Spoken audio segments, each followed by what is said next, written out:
스포츠 역배팅 게임이 제주에서 빠르게 확산되고 있다는 소식을 전해드렸는데요. 각종 이벤트로 회원들을 모아 더 많은 돈을 베팅하게 한 뒤 돈은 마음대로 찾을 수 없도록 운영되고 있습니다. 검찰과 국세청 등으로 구성된 정부 합동수사단이 수사 중인 것으로도 알려졌습니다. 이따금 기자가 보도합니다. 카메라를 켜고 소파 앞에 앉는 한 남성. 탁자에 놓인 투명색 통 안에는 하얀 종이가 수북이 쌓여 있습니다. 상품은 말씀드렸죠. 네. 오늘 이거는 G80. G80 살짝 옆으로 놔두고, 이거보다 한 50명. 이번 벤츠는 누가 가져가게 될지. 제주에서 유행하고 있는 스포츠 베팅 사이트의 관리자들이 회원들을 상대로 경품 추첨 방송을 하고 있는 겁니다. 데려온 신규 회원이 100만 원을 베팅하면 응모권 한 장을 주는데 비싼 차량 등을 경품으로 내걸다 보니 회원들이 신규 회원 모집에 열을 올리고 있습니다.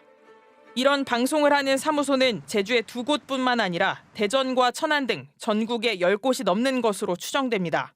회원이 몇백만 돼. 이벤트도 많아. 막 차도 선물하고 그래서 다 돈 많이 벌고 있어. 한 번에 1,000만 원이 넘는 큰 돈을 베팅하면 바로 10%의 수익금을 준다고도 홍보하는데 문제는 이벤트에 참여할수록 원금 회수가 어려워진다는 겁니다. 초기에는 5번 이상 베팅해야 돈을 찾을 수 있지만 이벤트에 참여하거나 금액이 커질수록 의무 베팅 횟수는 늘어납니다. 그런데 하루 베팅 횟수가 제한되다 보니 일부 회원들은 돈을 다 출금하지 못하는 상황에서 운영진들이 잠적할까 우려하고 있습니다. 그게 이제 그 금액을 묶어놓기 위함이거든요. 그래서 거기서부터 보기는 10번의 게임을 해야만 이걸 빼준다. 그런 답변을 받으셔서 당장 출금이 안 되시는 거죠. 말레이시아에서 합법적으로 세금을 납부하는 유명 카지노 그룹의 온라인 엔터테인먼트라며 회원들을 모집하고 있는 업체. 검찰과 국세청, 금융감독원 등으로 꾸려진 서울 동부지검 보이스피싱 정부 합동 수사단은 최근 참고인 조사를 진행했지만 수사 여부에 대해서는 확인해 줄 수 없다고 밝혔습니다. MBC 뉴스 이따금입니다. 탄핵 정국으로 인한 국정 공백이 장기화되면서 올해 4.3 추념식에 누가 정부를 대표해 참석할지도 불투명한 상황이 이어지고 있습니다. 제주도는 한덕수 대통령 권한대행의 추념식 참석을 요청했지만 정부는 행정안전부 장관 직무대행의 참석도 검토 중인 것으로 확인됐습니다. 조인호 기자입니다. 4.3 추념식 준비 상황을 점검하기 위해 장동수 행정안전부 과거사 관련 업무지원단장이 제주 4.3 평화공원을 방문했습니다. 장동수 단장은 MBC와의 인터뷰에서 추념식에 한덕수 대통령 권한대행 국무총리의 참석이 어려울 경우 고기동 행정안전부 차관을 정부 대표로 검토 중이라고 말했습니다. 한덕수 권한대행이 복귀한 지 얼마 안 돼 대형 산불 등 현안이 쌓여 있는 데다 추념식을 주최하는 행정안전부는 이상민 전 장관이 사퇴하면서 차관이 장관 직무대행을 맡고 있기 때문입니다. 일단 제주도에서는 한덕수 대통령 권한대행께서 참석해 주십사 요청을 했는데요. 이제 막 진행하고 있기 때문에 제가 말씀드리기는 좀 어렵고 계속 좀 노력은 하고 있는 중입니다. 행정안전부 장관 직무대행께서 참석하시는 방안도 있을 수 있다는 이야기도 있는데 그런 방안까지도 지금 논의가 되고 있습니까? 예, 그것까지 다 같이 함께 검토하고 있습니다. 4.3 유족회는 추념식에 한덕수 대통령 권한대행이 정부를 대표해 반드시 참석해야 한다고 밝혔습니다. 한덕수 권한대행께서 반드시 참석해 주셔가지고 그 4.3 전반적인 그 해결에 대해서 말씀해 드리고 또 4.3 영령의 원혼을 회원에 달래드리고 4.3이 국가 추념일로 지정된 2014년 이후 대통령이 3번, 국무총리가 8번 참석했지만 장관이나 차관이 정부를 대표해 추념사를 읽은 적은 한 번도 없었습니다. 제주도는 우원식 국회의장을 추념식에 초청했지만 추념식은 정부 행사여서 추념사를 읽기는 어려운 상황입니다. 대통령 탄핵 선고 시점조차 불투명해지자 여야 정당 대표들도 추념식 참석 여부를 확정하지 못하고 있습니다. 특히 탄핵 정국으로 정치적 갈등이 심각해지면서 4.3을 둘러싼 2년 논쟁도 재연될 수 있다는 우려도 나오고 있습니다. MBC 뉴스 조은우입니다.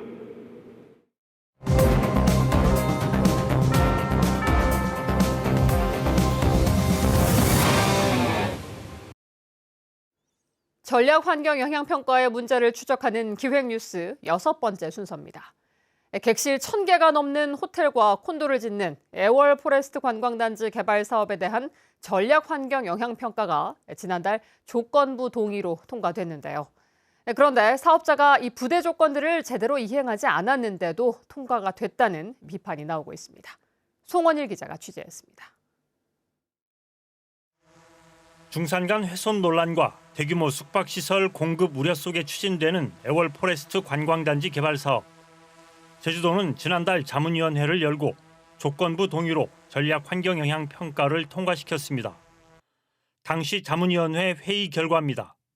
부대 조건 6개 가운데 제주 관광 산업과 관련한 내용은 3가지. 시설 규모 축소 방안 검토와 제주도 워케이션 수요와 공급 분석, 주변 농어촌 민박과 상생 방안 제시를 조건으로 달았습니다.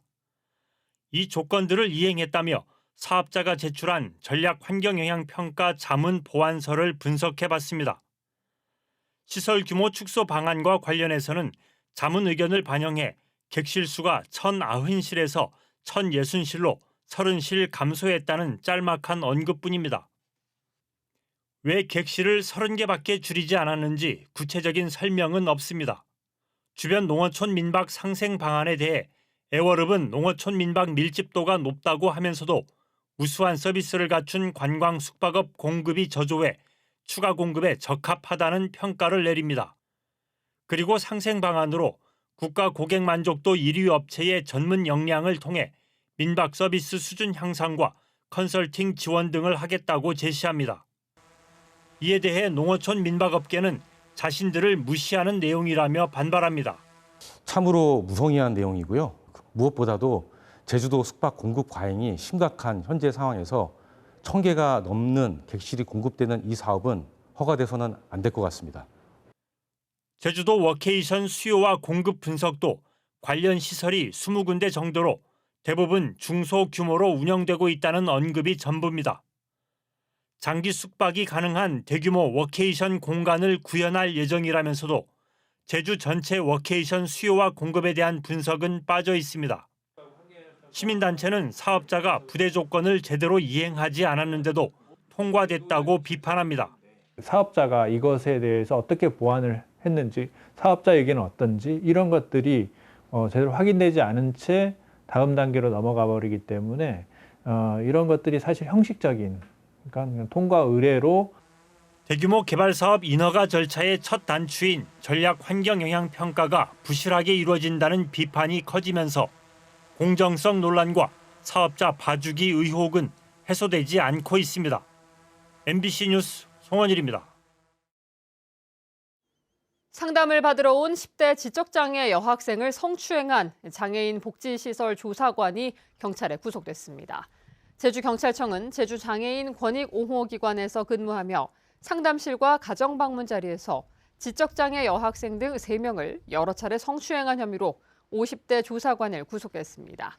조사관은 성추행 혐의를 인정하면서도 일부는 부인하는 것으로 알려졌는데 권익 옹호기관은 해당 조사관을 파면했습니다. 전국적으로 산불이 잇따르고 건조한 날씨가 계속되면서 제주도가 긴급 회의를 열고 산불 대응 체계를 점검했습니다. 제주도는 안전건강실을 컨트롤타워로 24시간 상황관리 체계를 유지하고 소방안전본부는 한식과 청명이 있는 다음 달 3일부터 7일까지와 오는 5월 부처님 오신 날을 전후로 특별 경계 근무를 합니다. 제주도는 산불 조심 기간인 5월 15일까지 산불 감시원과 진화대 200여 명을 배치하고 드론을 이용한 산불 감시를 강화하는 한편 영농 폐기물 불법 소각 행위를 단속합니다. 제주 북부와 동부 지역에 건조주의보가 내려진 가운데 야초지 화재가 잇따라 발생했습니다. 오늘 오후 2시 17분 제주시 구자읍 동복리의 야초지에서 불이 나 검은 연기가 발생하면서 근처 카페 등에서 신고가 잇따랐으며 불은 10여 분 만에 진화됐습니다. 오후 3시 14분에는 서귀포시 표선면 성읍리의 밭에서 불이 나 나무 등을 태우고 40여 분 만에 진화됐습니다. 어제 퇴근 시간에 발생한 화북동 창고 화재는 원인을 밝히는 데 시간이 걸릴 것으로 보입니다. 제주도 소방안전본부는 오늘 오전 10시부터 경찰과 함께 현장 합동 감식을 진행했지만 대부분 불에 타 불이 시작된 지점과 원인을 찾을 수 없었다고 밝혔습니다. 때문에 화재 현장이 찍힌 CCTV를 수거해 분석 작업을 벌이는 한편 창고 관계자 등을 상대로 원인과 피해 규모를 조사하고 있습니다. 한편 어제 오후 5시 50분쯤 화북동 감협 공동구판장에서 4시간 동안 불이 나 창고 건물 1,164제곱미터와 차량 2대를 태웠습니다. 제주 지역 기온이 30도 안팎까지 올라 역대 최고값을 기록하며 여름 날씨를 보였습니다. 제주지방기상청에 따르면 오늘 제주시 구좌의 낮 최고 기온이 30.3도까지 올랐고 제주시 28.8도, 성산 수산이 28도를 기록했습니다. 제주시와 성산은 1923년 기상관측 이래 3월 1최고 기온으로는 가장 높았습니다. 뉴스데스크 제주였습니다. 고맙습니다.